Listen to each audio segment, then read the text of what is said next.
नमस्कार। आज मैं आपको पौड़ी में एक ऐसी दुकान में लेके जाऊंगा जिसके बारे में यह कहा जाता है कि जो चीज कहीं न मिले वो चीज वहां मिले।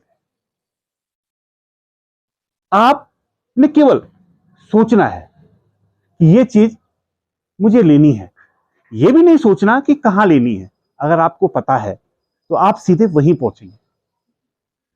आज के जमाने में भी लोग देहरादून जाते हैं ढूंढने के, लोग बाहर भी जाते हैं, लेकिन आखिर में अगर वो पौड़ी आते हैं तो वो चीज उन्हें वहीं मिलती है। आप आटा चावल से लेके, ये तो सामान्य सी चीजें हैं, सभी जगह हैं। दालें, इतनी वैरायटी जो हर जगह नहीं मिलती हैं। पहाड़ की वो सारी चीजें जो पहाड़ में मौजूद हैं वो आज भी मिलती हैं। मसाले जो किसी के पास ना हो वो वहां मिलते हैं। शादियों की जब लंबी चौड़ी सूची आती है तो बहुत सारी जगह ये होता है कि ये है, ये नहीं है, लेकिन उस दुकान में ऐसा कभी कुछ नहीं होता। वहां आप जो भी देंगे उससे ज्यादा आपको मिलता है। वो जगह कौन सी है समझ तो आप गए होंगे, लिए चलता हूं आपको, वहीं पर बताता हूं कि वो जगह कहां है। यह है धारा रोड और मैं उस दुकान की तरफ बढ़ रहा हूं जो मैंने आपको अभी कहा था।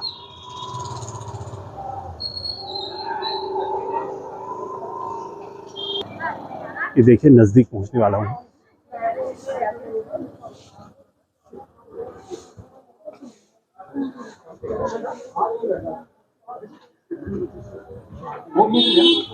ये देखिए,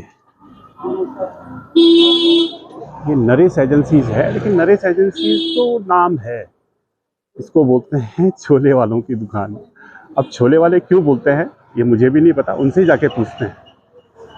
चलते हैं। दादा प्रणाम। प्रणाम सर, प्रणाम, नमस्कार। आइए सर। क्या बात है। हाँ, आज हम पहुंच गए आपके पास, है ना। हाँ, ये गजब। आपके दूसरे भाई भी तो हैं? अच्छा, हैं इधर। क्या बात है। पहले भी जब हम छोटे थे तो यहाँ पे दो भाई बैठते थे, ताऊ जी और पापा बैठे। ताऊ जी और पापा जी। हाँ, तो यहाँ पर जब दो होते हैं तो कोरम पूरा हो जाता है। ये देखिए, ये हैं, ये भले मैंने आपको बताया बोर्ड में लिखा है नरेश एजेंसी, लेकिन पौड़ी और पौड़ी से बाहर भी लोग इनको कहते हैं छोले वालों की दुकान। छोले वाले क्यों बोलते हैं ये बात करते हैं, पूछते हैं। देखिए कितना बढ़िया ये शोरूम है। यहाँ पर जो भी आप मांगते हैं वो सब यहाँ मिलता है। आपको सिर्फ सोचना है कि मुझे चाहिए क्या। ये गारंटी है इस दुकान की। आपको सिर्फ ये पता होना चाहिए कि मुझे ये लेना है। वो यहाँ ना शब्द नहीं आता इस दुकान में, कभी भी नहीं।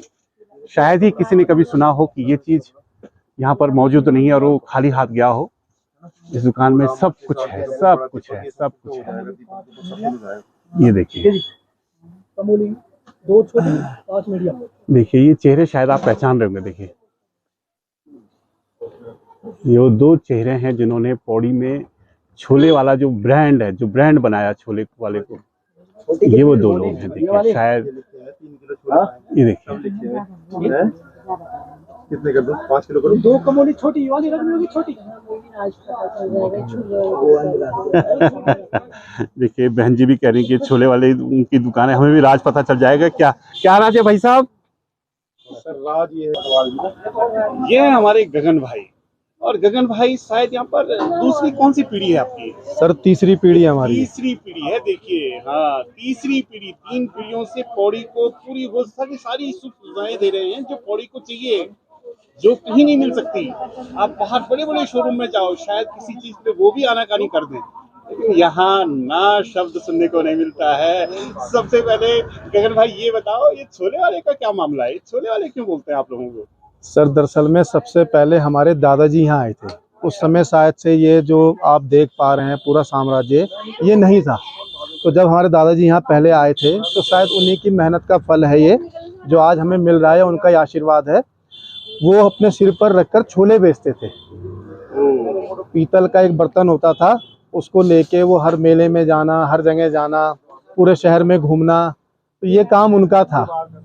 और उनके आशीर्वाद से उनके बच्चों ने कार्य किए आगे, और आज जो है ये सारा जो प्रतिफल आप देख पा रहे हैं, जो ये मेहनत है, मतलब मेहनत हम लोग कर रहे हैं दर प्रति पीढ़ी दर पीढ़ी दर, पर ये आशीर्वाद उन्हीं का ही है, उन्हीं के नाम से हम प्रसिद्ध हुए। देखिए आप लोगों ने सुना, मैं भी आज पहली बार समझ रहा हूँ कि छोले वाले बोलते। मैं बड़ा सोचता था, हो सकता था मैं सोचता था कि जैसे पौड़ी में बहुत सारे निकनेम हैं, आज मालूम पड़ा कि ये दुकान की शुरुआत इससे पहले हुई जब इनके दादाजी सबसे पहले दादाजी आए और उन्होंने अपने सर पे रखकर, स्वर्गीय श्री कृष्ण लाल जी ने अपने सर पे छोले का एक, जो उस समय जो भी रहा होगा बर्तन, उस पे रहकर उन्होंने छोले बेचे, और वो छोला वाले जो है आज पौड़ी के जाना माना ब्रांड है, ब्रांड छोले वाले।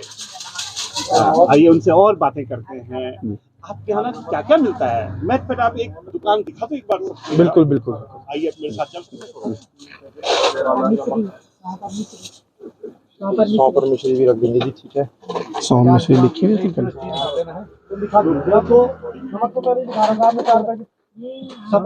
2 सफल पैकेट, अच्छा जरा भानु 2 सफल खैनी के पैकेट लाना ऊपर से।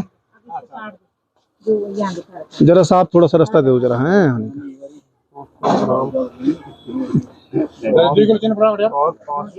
देखिए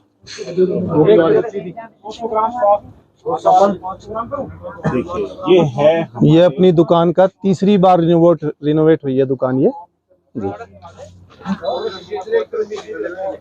सबसे पहले यहाँ पर कभी जो है, जहाँ शटर है दुकान का, पहले शटर नहीं होता था, लकड़ी के दरवाजे हुआ करते थे, और धीरे धीरे परिवर्तन हुआ। पहले हमारे ताऊजी पिताजी ने थोड़ा परिवर्तन कराया, उसके बाद हमने दुकान में भी जो है इस बार तीसरी बार ये परिवर्तन कराया। तीसरी बार और कुछ वैसे ही सवाल पूछता हूँ, आपको ध्यान दीजिए आप, है ना, वो हर चीजें हैं जो एक आदमी, मतलब जो उसको चाहिए। मैंने आपसे कहा ना कि यहाँ इस दुकान की खूबी है, इस दुकान में ना कभी नहीं कहा जाता। आप कोई नाम लेके आइए, ये कहिए कि ऐसा ऐसा ऐसा मुझे कुछ चाहिए, चाहे वो पूजा से संबंधित हो, चाहे शादी ब्याह से संबंधित हो, चाहे आपका सामान जो शायद आप कहीं ना मिले, वो भी यहाँ मौजूद है। और इसका एक छोटा सा उदाहरण है, मैं आपको बताता हूँ। जो पुरानी चीजें आज भी बड़े संजो के रखी है, देखिए ये देखिए कुछ दिख रहा मुझे, निकाल के दिखाइए तो उसके अंदर क्या है। ये सर पुराने डब्बे हैं, जब कभी दुकान खुली होगी तब के ये पुराने डब्बे हैं। इनमें साबुत मसाले उस समय भी रखे जाते थे, और आज भी इनमें हमने वही साबुत मसाले उसी तरीके से सजाए हुए हैं, वही चीजें सब कुछ इसमें रखी हुई हैं। आज ये पुराने डब्बे हैं सर, वही दुकान के शुरुआत के। जी जी ये वो चीजें हैं जो हम सब लोगों को अमर भी बनाती हैं। हमारी वो पुरानी चीजें हैं जिसे कहते हैं कि हमें अपना पुराना वक्त नहीं भूलना चाहिए। ये कम से कम उन्होंने यहाँ पर इन चीजों को भी सामने रखा है। आइए उनसे कुछ पूछते हैं। गगन भाई। जी सर। सब लोग पौड़ी छोड़ रहे हैं जी, आपने पौड़ी नहीं छोड़ी, क्या बात है, क्या कारण होगा? देखिए सर, ना पौड़ी नहीं छोड़ेंगे सर, पौड़ी नहीं छोड़ेंगे। पौड़ी छोड़ के कोई फायदा नहीं है। हम भीड़ में खोना नहीं चाहते हैं, और जो प्यार इसने, जो ग्राहक हमें यहाँ मिले हुए हैं, आप यकीन नहीं करोगे, इवन जो पौड़ी छोड़ के ग्राहक कई सारे गए हैं ना, वो यहाँ से मुझसे सामान ले जाते हैं देहरादून के लिए। बहुत सी चीजें, कई चीजें कहते हैं हमें मिल नहीं रही है, आप ही दो। राशन से लेके बहुत सारी आइटम, झाड़ू तक, इवन झाड़ू भी मेरे यहाँ से जाती है। सुन रहे हैं आप लोग क्या जवाब मिला है? मैंने जानबूझ के कहा कब छोड़ना है पौड़ी, क्योंकि एक एक करके लोग छोड़ रहे हैं, पता नहीं क्यों छोड़ रहे हैं। मुझे नहीं, छोड़ना ठीक भी नहीं है पौड़ी को। जवाब उन लोगों के लिए है, क्यों छोड़े पौड़ी? नहीं, कुछ नहीं छोड़ना सर। जो है हमने तो बहुत कुछ खोया है इस पौड़ी में, ऐसी बात नहीं है। अपने पिताजी वगैरह सब हमने बहुत, मतलब हॉस्पिटल की स्थिति को देखते हुए देखा जाए तो मैंने तो अपने पिताजी खोए यहाँ पर, कि हॉस्पिटल में हॉस्पिटल की कमी के कारण से एक गलत इंजेक्शन लगा था उन्हें, उसकी वजह से। और तब भी हम इस पौड़ी में ही, इस पौड़ी को ही उठाने की कोशिश कर रहे हैं, जीवंत रखेंगे जब तक हम हैं, हम यहीं पर ही जो है अपनी सेवाएं देते रहेंगे। बहुत बढ़िया बात बोली कि हॉस्पिटल में इतना कुछ होने के बावजूद भी आपने उसको दोषी नहीं माना है, क्योंकि जब कोई काम होता है उसमें इफ एंड बट तो होता ही है, ऐसा नहीं है। बहुत सारी चीजें हैं, सुधार होना चाहिए था, सुधार नहीं हुआ, वो एक विषय है। लेकिन फिर भी सुधार न होने का मतलब ये नहीं कि उसके बाद हम उस चीज को जगह कोई छोड़ दें।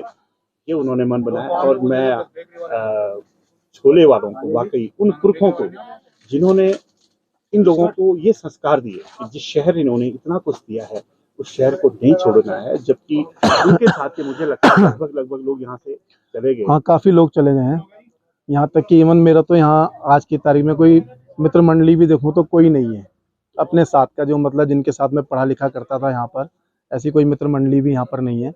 पर हम यहाँ फिर भी अपनी सेवाएं यहीं दे रहे हैं और जब तक जीवन है तब तक हम यहाँ पर अपनी सेवाएं जरूर देंगे। अच्छा, एक सवाल आता है, जी। एक बहुत बड़ी बात आती है, एक बहुत लोग बोलते हैं कि अगर हमारा मन भी है कि हम इस शहर में रहें, लेकिन हमारी जो घर के लोग हैं या हमारी पत्नी बोले या जो भी बोले, वो कहते हैं नहीं हमें इस शहर में नहीं रहना। क्या आप लोग के घर में आपकी पत्नियां आप लोग को कहती नहीं कि सब लोग चले गए, आपके पास सब कुछ है, सारी सुविधाएं, 1 मिनट के अंदर देहरादून में आप बहुत अच्छा व्यवसाय भी शुरू कर सकते हैं या किसी अन्य शहर में जाके? देखिए सर, व्यवसाय तो शुरू हो सकता है, व्यवसाय तो कहीं भी जाओ शुरू कर लोगे, पर इतना आसान नहीं है कि जो इतनी बड़ी मेहनत है, ये 50 साल से ऊपर की मेहनत है, ये जो बनाई गई है और उनके प्रयास से, उनकी मेहनत से जिसको हम आगे चला रहे हैं। एक चलती हुई गाड़ी चलाने का अलग तरीका है और एक शुरू से गाड़ी चलाने का तरीका अलग हुआ, जो पहला गियर डालना पड़ेगा। आज हमें तीसरे चौथे गियर में गाड़ी मिली हुई है, हम चला रहे हैं उसको और अपना जो है संभाल रहे हैं। बहुत बढ़िया चीजें आपने बोली। गगन भाई, जब ना देहरादून से लोग आपके पास आते हैं, इस शहर के वो लोग जिन्होंने पूरा जीवन यहाँ पे बिताया और आज वहां जाके बस गए और आपके पास आते हैं, तो क्या कहते हैं आपके लिए? क्या आपकी कभी बात होती है उनसे कि यार अपना शहर इतना बड़ा बोल नहीं बोलते हैं ऐसे? आज भी जो है यहाँ इतनी गुनगुनी यहाँ पे ठंड होती है, गुनगुनी यहाँ पे गर्मी होती है, जी जी जी, मक्खी नहीं है, मच्छर नहीं है, उन शहरों में देखो दम घोटू जीवन है, लेकिन फिर भी अपना शहर छोड़ दिया। कई सारे ग्राहक आते हैं बाहर से ही बोलते हैं, कई लोग तो कहते हैं हाथ जोड़ के, भाई बड़ा बहुत बहुत धन्यवाद आपका कि आपने हमारा शहर संभाल रखा, अभी तक संभाल रखा, आप लोग यहाँ पे लगे हुए हो कि जो है आपकी वजह से सब कुछ यहाँ मिल जाता है, आपने जीवंत रखा हुआ है। तो मैं तो उनसे ही कहता हूँ, मैंने कहा भाई जीवंत आप ही लोगों के लिए रखा हुआ है और जो है आप ही लोगों के लिए हम लोग यहाँ बैठे हुए हैं और आपकी ही सेवा हम करते रहेंगे हमेशा। बिल्कुल, आपने बहुत बढ़िया बात बोली। आपकी कोई बात और तो नहीं आनी ना? बहुत आ रही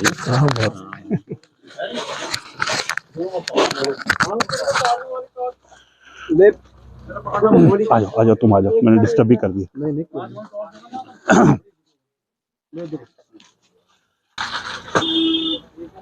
कितनी बढ़िया बातें यहाँ पर हमारे गगन भाई कह रहे हैं, अभी और नरेश एजेंसीज के नाम से है। यहाँ पर उन्होंने हर चीज़ देने का प्रयास किया है।